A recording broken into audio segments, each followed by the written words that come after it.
So welcome, everybody, to the second hour of Mindshifters Radio. Today is Tuesday, June the 8th, 2021, and their calling number is 563-999-3581, and press 1, and that puts you into queue to talk to us. And we'd love to hear your comments and questions because that makes this your show. And while we're waiting on Michael to get dialed in, and then Susan, I'll turn your microphone back on, and we'll start the show out with your question, and that would be awesome. And he's dialing in right now.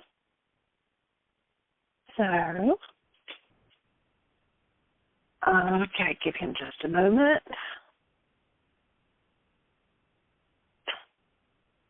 I'm going to go ahead and turn your microphone on. He should be getting in any second now. And in my opinion, you know, our carbon-based memory, our ego, could be telling us, you know, or guiding us, you know, you need to do this or that. And it's kind of like, you know, the cartoon where you have an angel on one shoulder and a devil on the other shoulder, and each one's telling you what to do. And it just depends, I guess, on which guidance, if that's what you want to call it, that you listen to. But when I think of guidance, I also think of the higher power or whatever telling us what we need to do. And I think it's just a matter of whether we're actually listening to it or not. I know that, you know, there have been some times in my life when it's been absolutely so vivid that I was being guided. You know, there was two that I think of right off the bat is Michael and I, when we were on the road, and we went somewhere, I can't remember where we were even, and we were doing these salt tanks where you get in it and you lay, and this little fine mist of salt, you know, goes around. Well, I did my session first, and then when Michael did his, I was like, well, I'm going to go down to the corner store, you know, while you're doing your session, and then I'll be back. And it was kind of strange because afterwards Michael said that about the time I would have reached the corner, he had this thought that he should have said, you know, be real careful or something. But what happened when I got to the corner, I was standing there and there was just something that said step backward. And I was at the crosswalk, and when I stepped back, this huge truck just comes zooming through the red light. And, I mean, it was just like, it kind of almost took my breath because it was like, oh, wow, how close that was. Because if I had stepped off the curb, it would have hit me.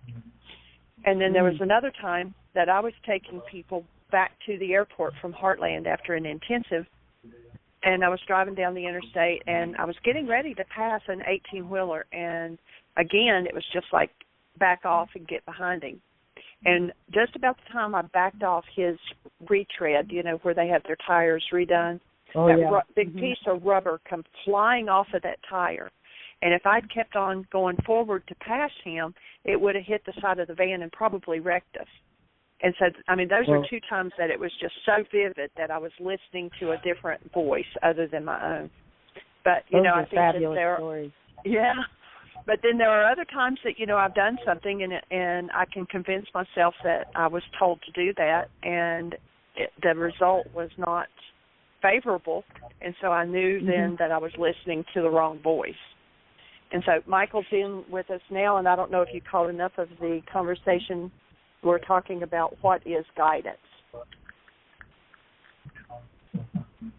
Okay, I have not got the conversation until what you were just saying, sweetie. So, and that was in Fort Lauderdale that happened. I remember that very vividly. Yeah. The salt tank. Yeah. Yeah. So Susan had asked right at the end of Dr. Tim's show what guidance really was. You know, is it always good guidance, or is it bad guidance, or, you know, is it both? And I said it's kind of like having the cartoon where you have a devil on one shoulder and the angel on the other shoulder, and they're both telling you to do something, and it's just a matter of which one you listen to. But when I think of guidance, I automatically think of a higher guidance. But I guess carbon-based memory can guide us to do something inappropriate as well, right? Absolutely. I mean, if there's hostility or fear, the dividing line for me would be, is love present in the guidance? If love is present, it's going to be on track. If there's some form of hostility, fear, why don't you sock it to him kind of guidance. It's like, no, I think I'll pass on that one. That's easy, Michael. But what about I had an aunt and uncle who were childless aunt and uncle that we kind of adopted. And they were, to my mind, obnoxiously pious. I'm sorry, that's my snark. I've been talking about my inner snark to Dr. Tim, and it's very active right now. But this aunt and uncle were, they were constantly spouting scripture. And my aunt said to me one day, she did something for me, and I can't remember what it was. It was just the wrong thing, and I can't tell you what it was. But I said, what happened? How did you think to do that? And she said, well, I had guidance. And I'm sure she was doing it, or maybe I'm not so sure now that you mention it. She said it was her guidance, and I imagine that she was trying to be a very loving person. And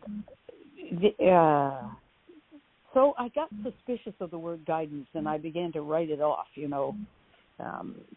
saying, I can't do it, and I don't trust anybody who says they do.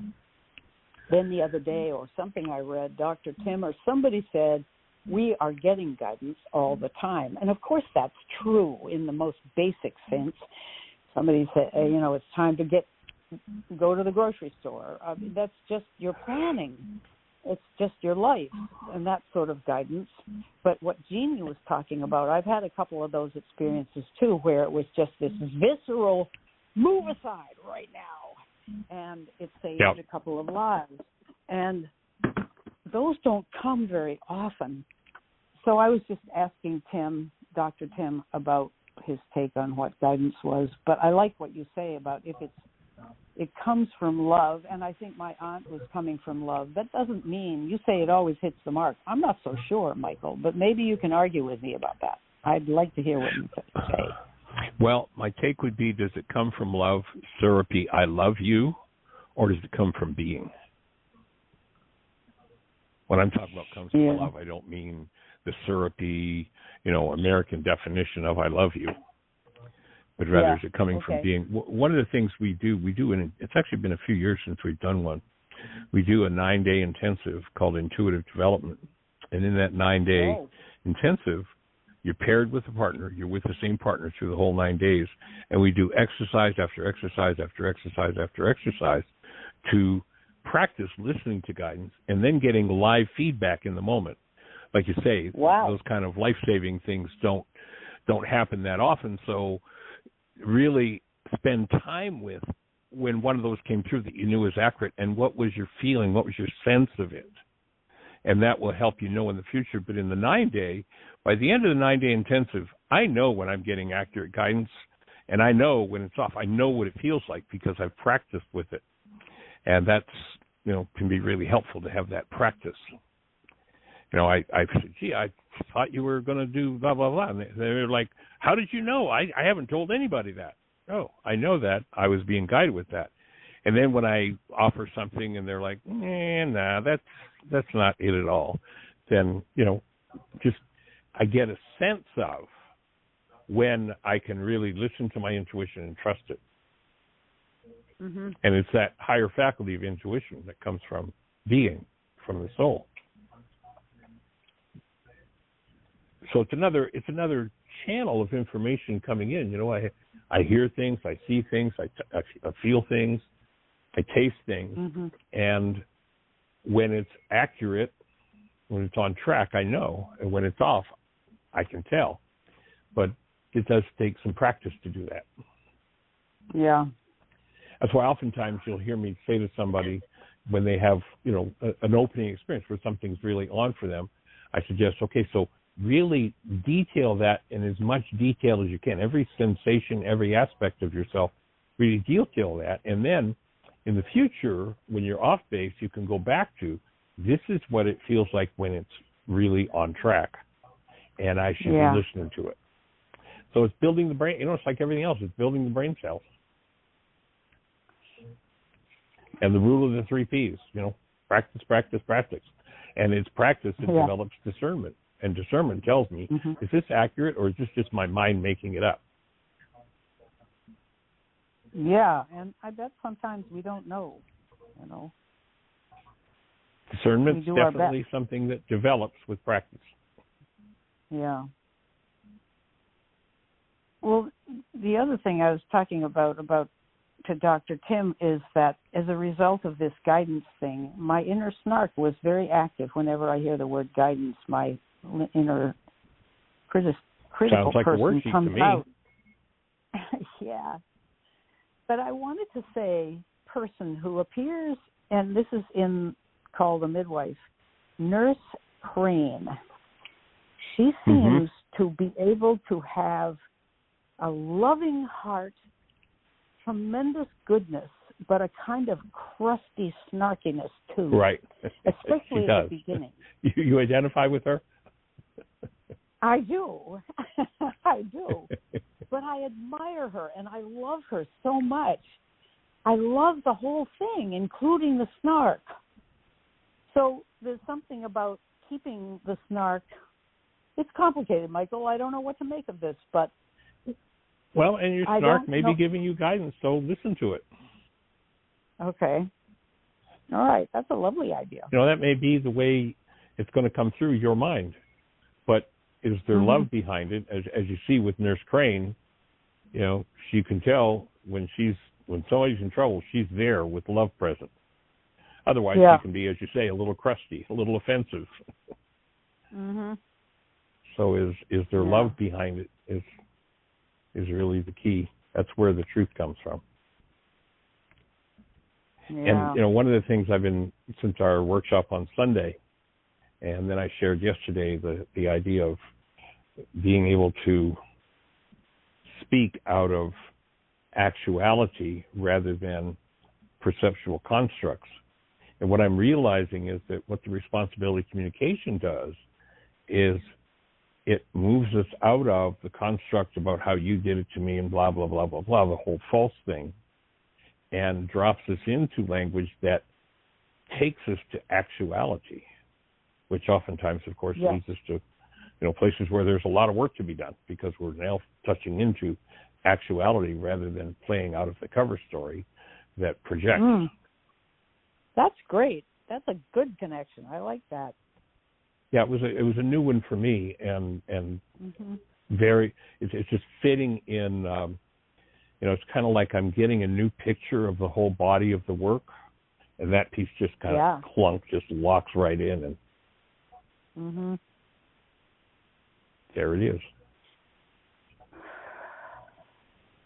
How did the session on Sunday impact you?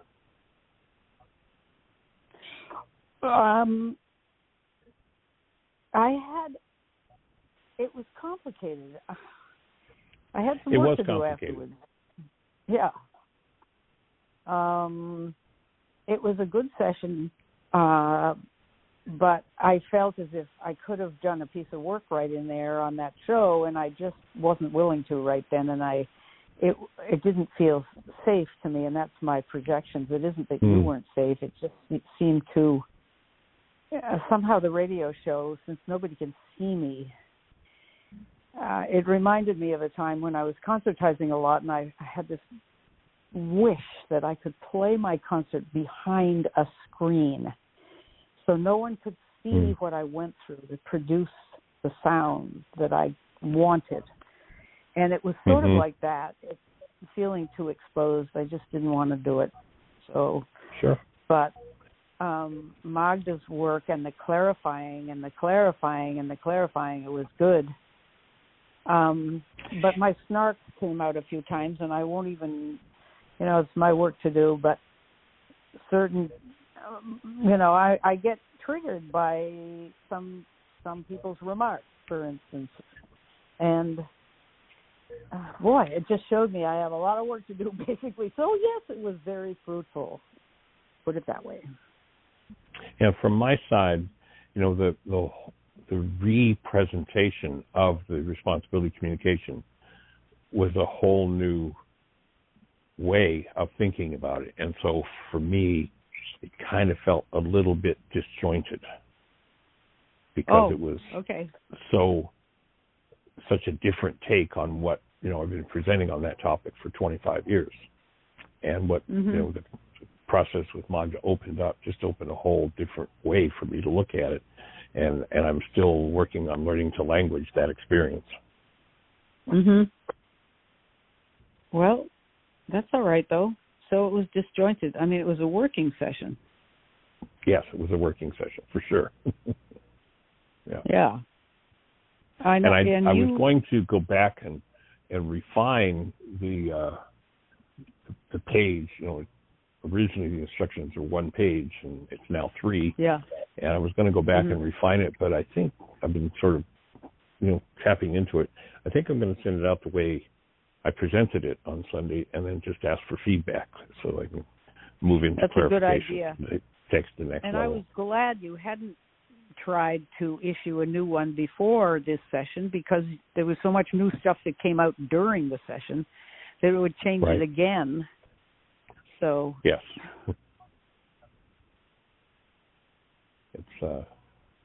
it's interesting to take something that has been pretty settled for 25 years, been teaching it that long, and then just have the whole thing turned upside down and restructured. It was a challenge for me. It's interesting. I bet. And you had prepared. I mean, you started off teaching. You started off, doing notes and teaching, and then it got away with all of us. I don't think that was a bad thing at all. I think it was a good thing. But I think it was a good can see how. I can see why you felt the rug had been pulled out from under, maybe, or something like that. But it was great, and I'm glad you let it go that way. You didn't try to rein it in or something. Right. Yeah. Live process is interesting, powerful. Yeah. Well, my snark, I know you probably, do you want to just do your reading, Michael, and do your stuff? And no, go ahead. Whatever you want to share do. what you have to share. We'll pick that up. Well, this is an example of a snark, and I think I know what's wrong in the snark picture.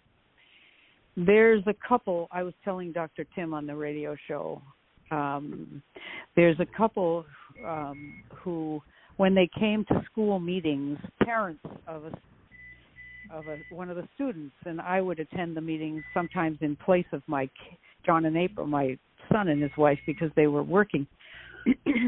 This couple, the man and wife she would sit on his lap, and they would be kind of making out. I mean, in a very, not terrible way, but they were pretty obviously presenting themselves as a very loving couple.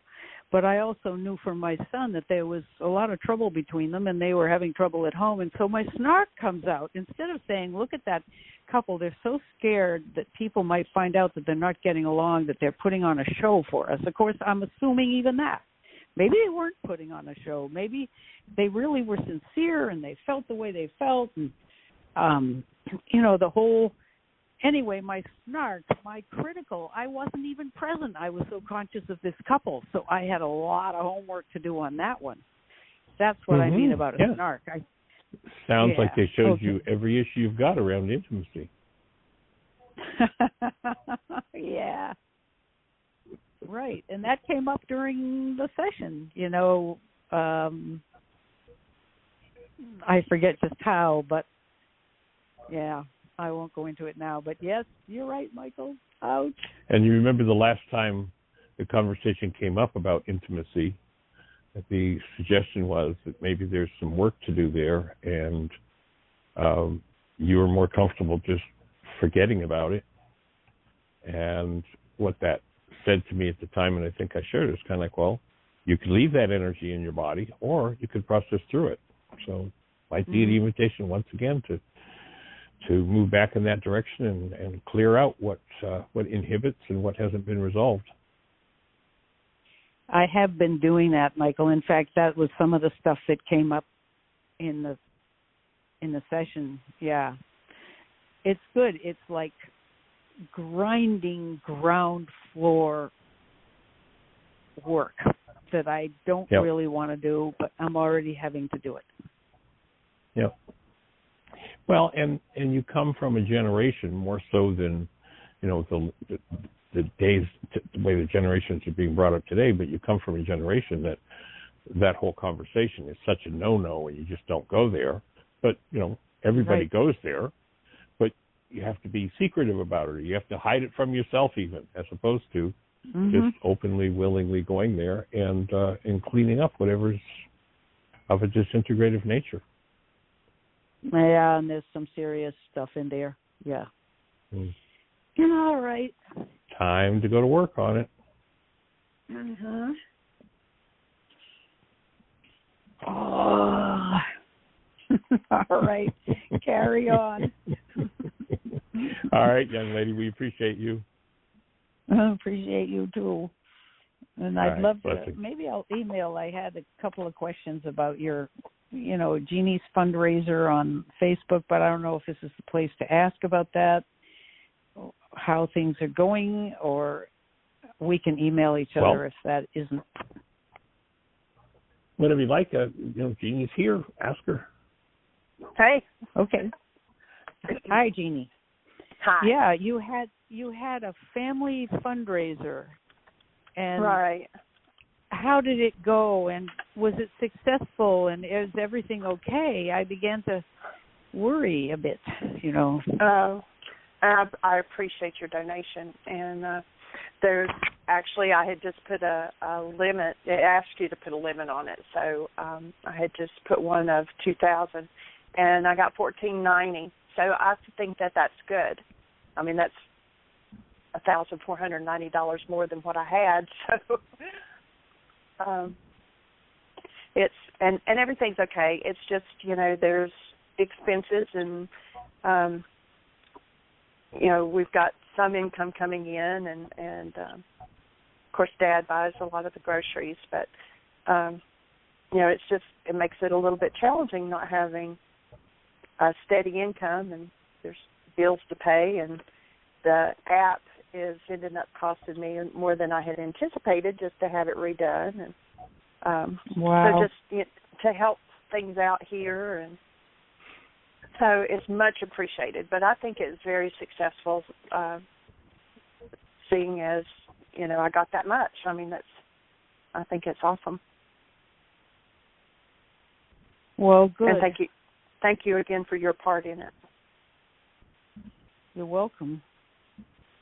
Yeah. Whoa. Okay. Well, it's good that we all who take advantage of this show and of, 2 extra sessions at no extra cost and so forth, and all the work you're doing in between times, both of you, it's a lopsided world. All I can say is some professions, get $500-600 an hour, $1,000 an hour, depending on what profession, lawyers and doctors being at the top. And then we have, at the other end, generous folks like you who are working in the humanities, psychotherapy, psychology, human relations, and you have artists who often give away their work because they want it to be shown, and nobody wants to pay for it or can or whatever it is, so they live by being waiters or something at a restaurant so they can do their art. It's just a terribly lopsided culture we live in. But you've put yourselves on the lower end of the incoming because you give away so much. You just plain give away so much. So. Well, my experience is you can't outgive God. And, it's like the idea is to make it available and, and let everybody support it as they choose to.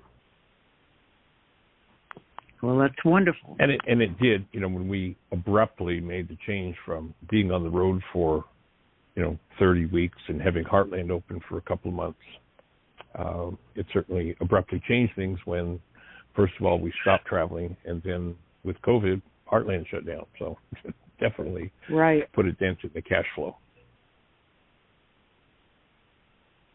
I can imagine. Well, thanks for talking about it. I didn't know whether I should task or not, but we're transparent. You're great. Appreciate you. You too. All right, young lady. Well, any other thoughts for you? No, and I'm gonna have to leave the show. So I'm gonna hang up, not only be muted, but hang up. So thank you so much for this time. Okay. Well, you enjoy your day. All right. Thanks. You too. All right. Bye. Bye-bye. Bye. And we do have Magda with her hand up. Oh, great. Let's say hello to the young lady. Hello, 828. You're on the air. Can you hear me? You're loud and clear. Great. Listen, don't leave yet. I hope she's already gone. Okay. So I wanted to check something. I had some thoughts come up when she asked about guidance, and I have my ideas of where that comes from, and I want to check out with you guys. So I agree that our true guidance comes from Source, and that's when we're in a state of love and connected to that Source. And if we're not getting our guidance that way, I'm thinking that the guidance really comes only from our thought disorders and the content of our carbon-based memory, and that we're being guided by old habits that we have formed based upon those thought disorders. What do you think? That's right.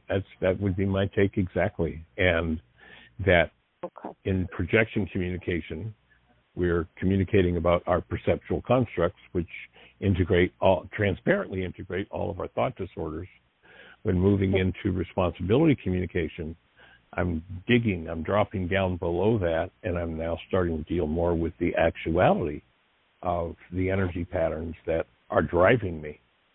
And when I can bring one of those energy patterns that are driving me to the surface in the presence of love by giving it permission to come forward with my language, then bang, there it is. And it just automatically begins to dissolve when I can look at the truth. As much as the truth may be, painful to look at. I agree with that. Speaking of thought disorders, I just have a new understanding of that concept, completely new, and it was because of the reality men are the communication, the responsibility. Yeah, going through that process and getting feedback from you, it was the first time I really began to understand thought disorder and how it guides my behavior, my thoughts, and therefore my actions. And so I realized a couple of days after we had our session actually the next day, that what I was projecting and externalizing onto Chuck was based upon a thought disorder that when he acted a certain way, that meant, it was my assumption, that meant that he didn't value me, that I was not important enough, and all of that followed. And that was based upon the thought disorder that I had formed as a kid. So that took me back to my father and my interactions with him and observations of him with the rest of the family. And I suddenly realized, oh my goodness, I imagine he had his own thought disorders, and that his behavior that I was projecting was probably because there was something, he thought there was something wrong with me, or maybe there was something really wrong with me. That was possibly not it at all. It could have been that he was operating out of his own thought disorder. Like, I have to push myself out there and speak up because otherwise people don't listen to me, the father, or I'm not good enough, or because my interpretation was, well, he thinks he's the only person who has something important to say, but maybe it wasn't that at all. Maybe it was because he felt like he was worthless, and the only way he could try to justify himself was to come forth with, bullying and so forth. I mean, it could have been any number of different thought disorders that he was, his behavior was formed by, and had nothing to do with me at all. And wow, that makes a huge difference in my thinking about my relationship with him, because guess who I've always blamed for different aspects of my own thought disorders. It was him. He was the problem. And that's why that question I asked you yesterday about where did it come from, I think underneath that got me started in understanding it doesn't matter, because then I'd have to know where this came from, and the father before him and the grandmother before him and all of that, and who cares? Well, so you remember the power there is in the tools that you use to dialogue with your grandfather by writing to him and talking to him. You might do, rather than trying to figure it out in your head, you might do the same thing and have that conversation with him and see what Dad comes back with. And by doing that, you may find that a whole lot of healing on both sides, opening the space for his healing and in connecting with him in a true dialogue. What will move through you and process will be monumental, I suspect. Yeah, good idea. Okay, I have a lot of potential work to do here on many different levels with mind shifters and forgiveness worksheets and that writing a letter and opening it to him to write back to me would be really good. So, this experience has been phenomenal, and it's continuing to be so. Yeah. Sweet. Oh, and I want. Do we have time? Oh, yeah. Go for it. Time. I remember when we went through the first 14 weeks with that group. Right. And you had us make copies of something you sent out that had, I think it was 2 different letters that I think you called them responsibility communication. I'm not sure. I haven't looked back in the notes. And you asked us to read through them and prepare to give feedback the next week. Right. You asked us to look for denials. And boy, that was powerful. So many of us, I didn't talk with a whole bunch of people, but I did talk with at least 3 or 4 folks, and everyone found that to be very, very powerful and helpful, because it's so much easier to see and hear someone else's denial than it is to hear our own initially until we retrain ourselves. And so I'm going to make the suggestion that it would be a very useful tool to develop a couple of stories, short scenarios,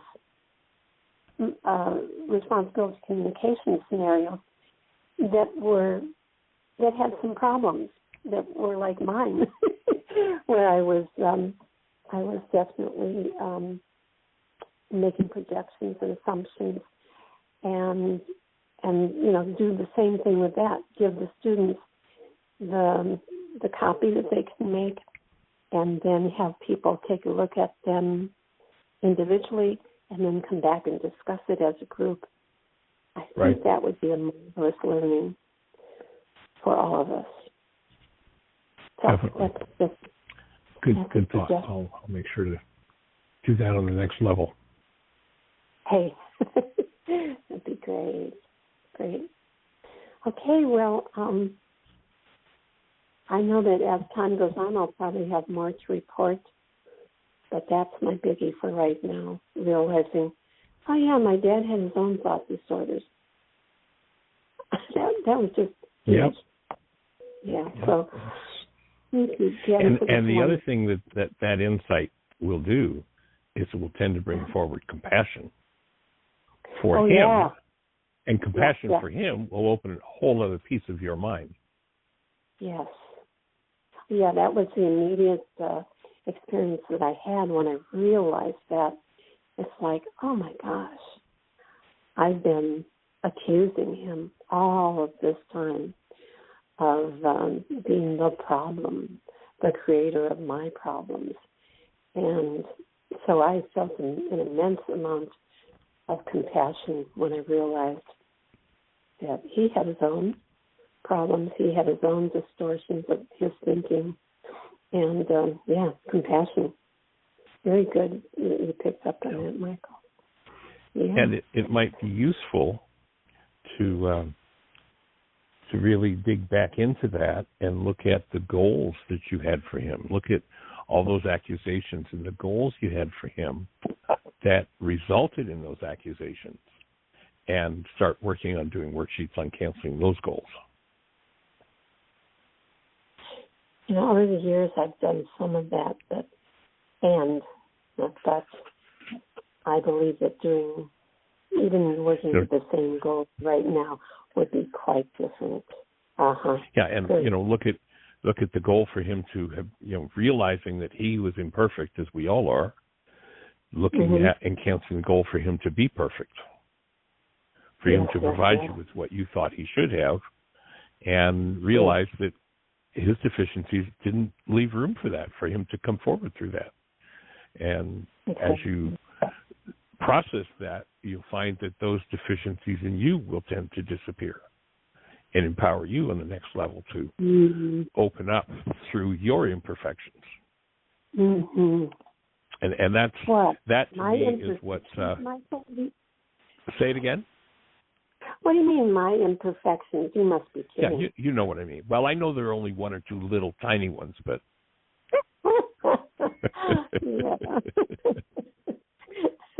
Well, one of the goals I had for him that I remember was done before, and it's simulating a laugh right now, is that he was the dad who was supposed to be Ozzie and Harriet. He was supposed to be Ozzie. My dad was supposed to be like Ozzie. And, right. So, yeah, I had those ideals that I was holding him up to that, were definitely not even possible for him given his situation in that time and space. So, yeah, we tend to come up with this idealization of parents of, but they're perfect and all-knowing and all-powerful, and the fact is they're just as flawed as anybody else because they is us and we are them. And, when we're parents, we're flawed. And, but the impression that's given is this, all-powerful, all-knowing. And it's just a cover. It's just a fraud. Mm-hmm. Truly is. And it helps us to inculcate the ambition to be all-knowing, all-powerful, all-perfect, because we thought they were. So it's a double-edged sword there. Yep. Yeah. Wow. Okay. Well, I know what I have to do. Thank you. Thank you, guys. Well, yesterday I mentioned the line from the Course in Miracles that says that perception is a skill made up by each of us to take the place of what the Creator created in creation. And using the responsibility of communication takes us down into what the Creator created, to the actuality of life, rather than the hallucinations of worlds that we've made up to sit on top of it. And the passages you've heard me share this before, but there are two particular paragraphs in the course that, for me, and I'm starting to see a little more now about why I went into process when I read these two paragraphs. And all the years and all the reading I've done in the course, these are the only two paragraphs that have ever done this. And for the longest time, and I don't even remember exactly how long a time, every time I read these two paragraphs, my mind would literally go into an altered state. I would go into process. And I'm realizing now that it has to do with, there's a whole language supports and generates this fanciful world that only exists as an hallucination in our minds. So the Course says it like this: it would indeed be strange if you were asked to go beyond all symbols of the world, that is, words, forgetting them forever. And think about, as you made that shift into responsibility communication, you left that world of darkness and you touched into what the actuality was, and that's where the actuality, the actual energy going on, resolves when we can bring it forward truly. And so the Course goes on to say, here you understand the word, the name which the Creator has given you, the one identity which all things share, and one acknowledgement of what is true. And then you step back to darkness, not because you think it's real, but only to proclaim its unreality in terms which still have meaning in the world that darkness rules. So most of our language is of the world of darkness, of this hallucinated world of perception that we made up to take the place of what the Creator actually handed us, which is everything we need.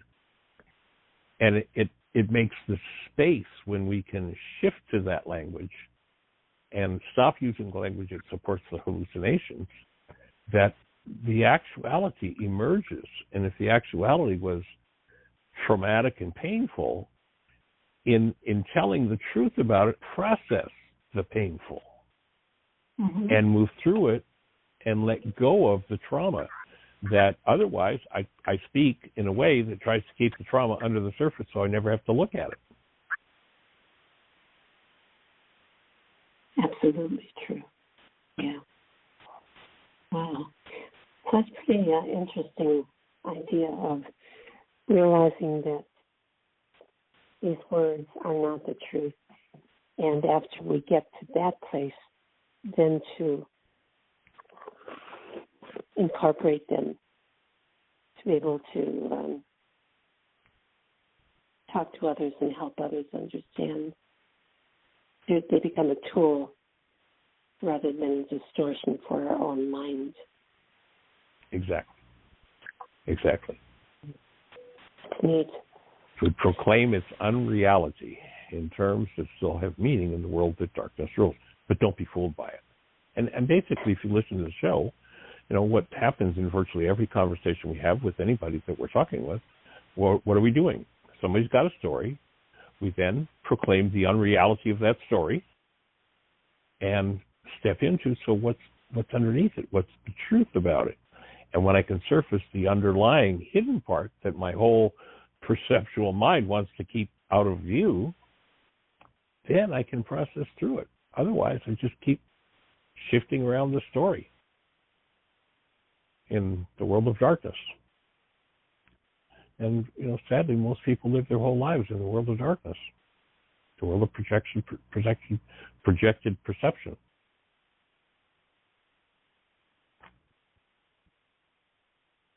And to move out of that is to wake up, proclaim the unreality of the words from the world of darkness.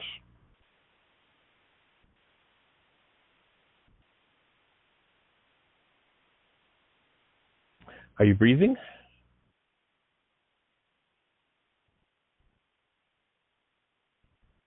Are you with us, Magda?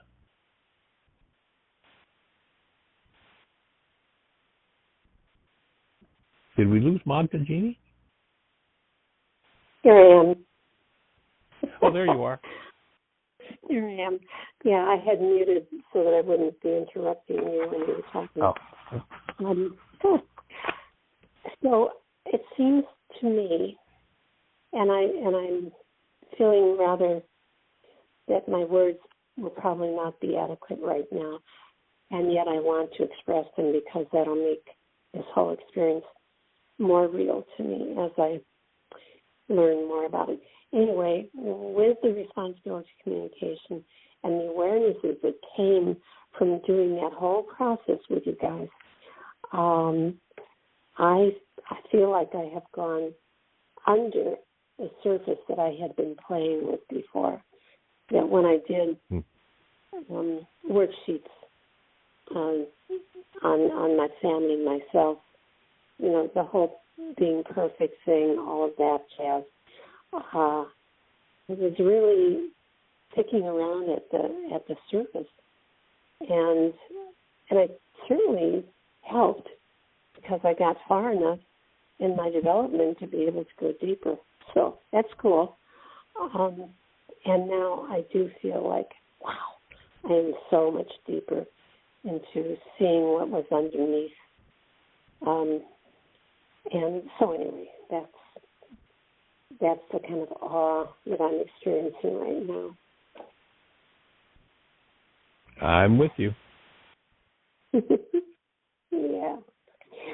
Okay, well, that's all that I have, and perhaps there's someone else who would like to get on for a minute. Sweet. Cool. All right, young lady, appreciate you. Appreciate your courage and your willingness.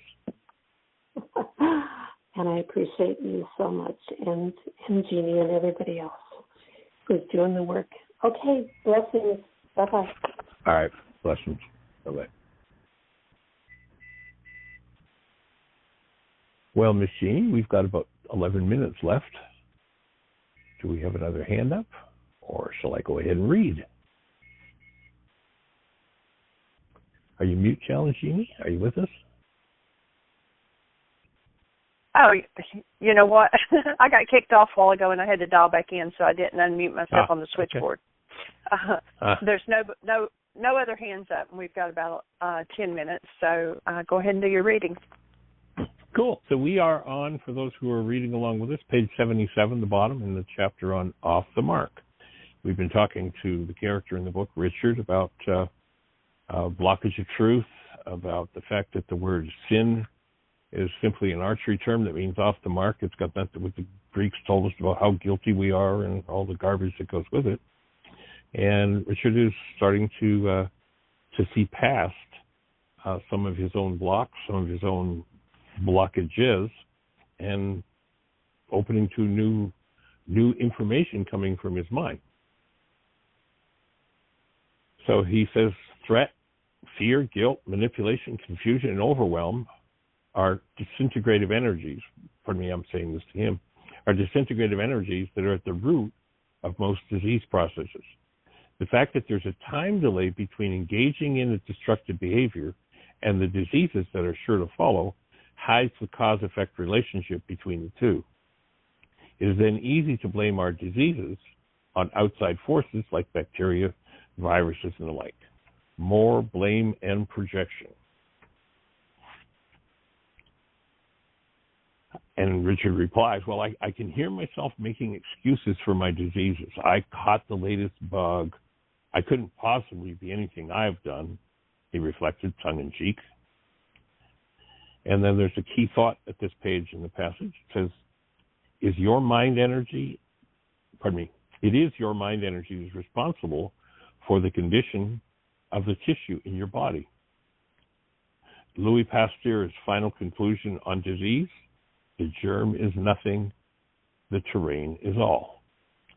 And so in essence, what we're saying here, what Richard's starting to comprehend is the fact that this body-mind unit is an energy system, and that there are integrative energies that will uplift and disintegrative energies that will tear down and create disease. And so where Louis Pasteur says that the germ is nothing, the terrain is everything, is if the germ falls on healthy terrain, the germ will be digested and eliminated.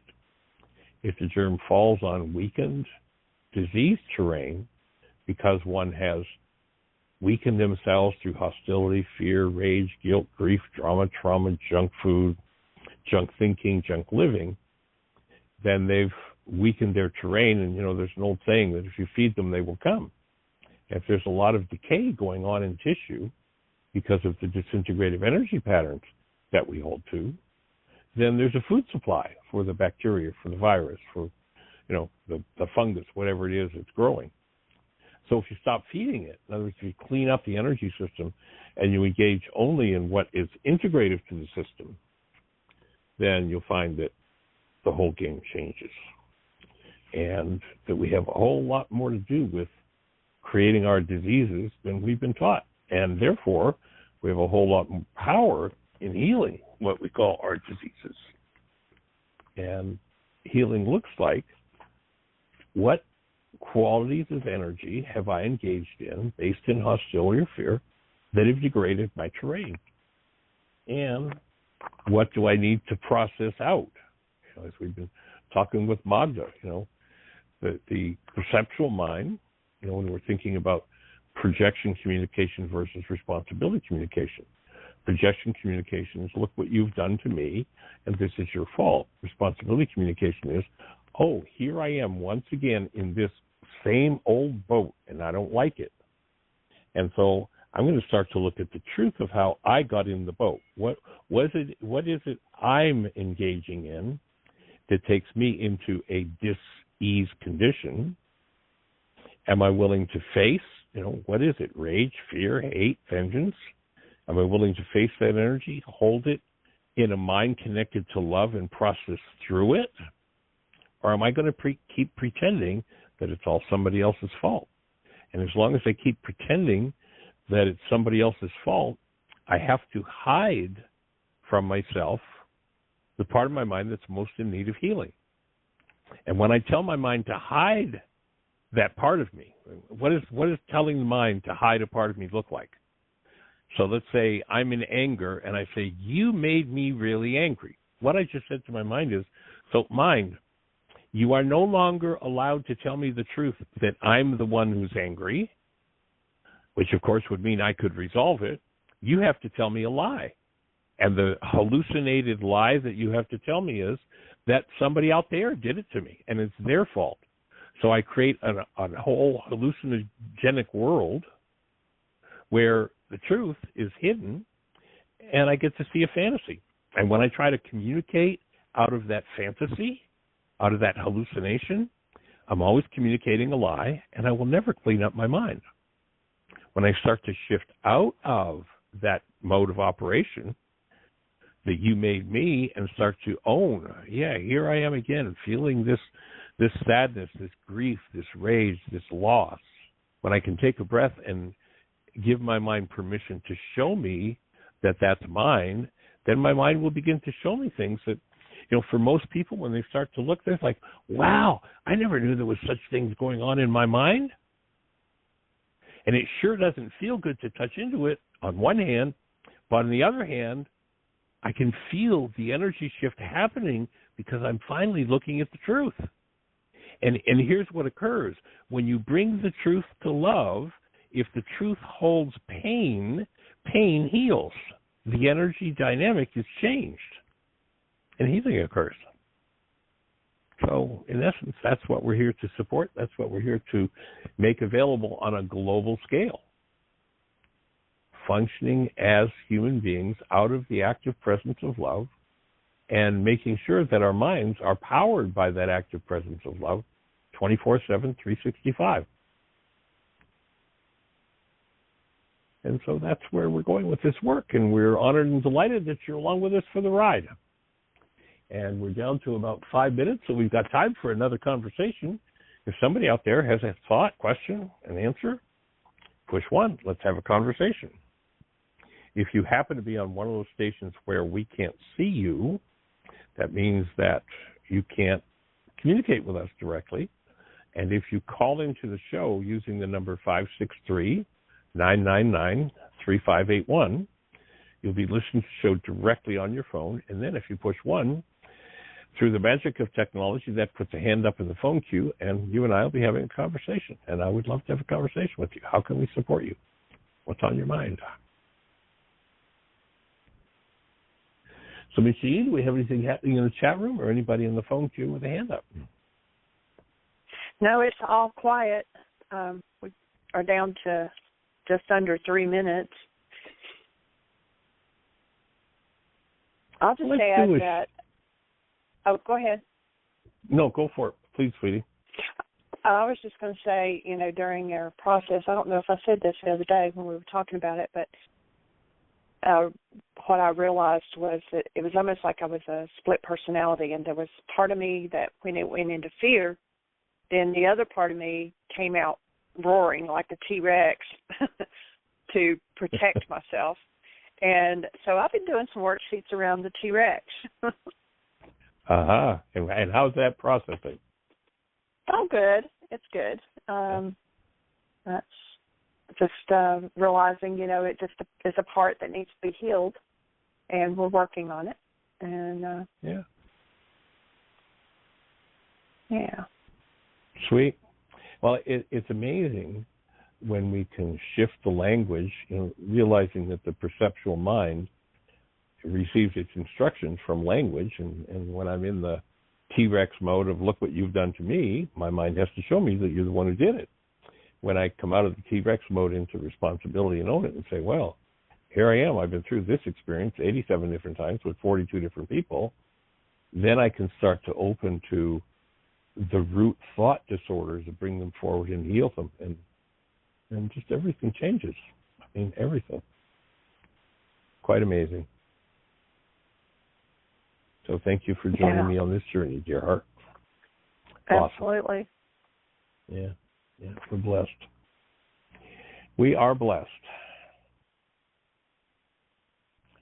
So we appreciate everybody who joins us each day that you join us. And, if you haven't tapped in and used the app yet, is the iPhone app uploaded now, Jeannie? It has been uploaded, but according to the tech, he said that it can take up to 3 days for Apple to approve everything. And I am having a few issues with Google. They're now saying that I didn't have a privacy statement on it, and I do. So I've submitted a request for them to change their mind. So, but we're getting there. Okay. Cool. So it might take a day or 2 or 3 for both the Apple and the Google phones, Android system to be updated. But we've got a new app, significant changes. The commitment in several different forms is in there, along with some upgrades and corrections on the rest of the app. So go to your app store, and maybe not today, but tomorrow, the next day. Type in the words Heartland, Heartland, one word, Aramaic, Aramaic, forgiveness. And you'll be looking at Jeannie's, the only created the forgiveness app in the world. So thank you, Jeannie. Everybody, have the best year yet of your eternal life. It's an awesome gift to give the world. Blessings.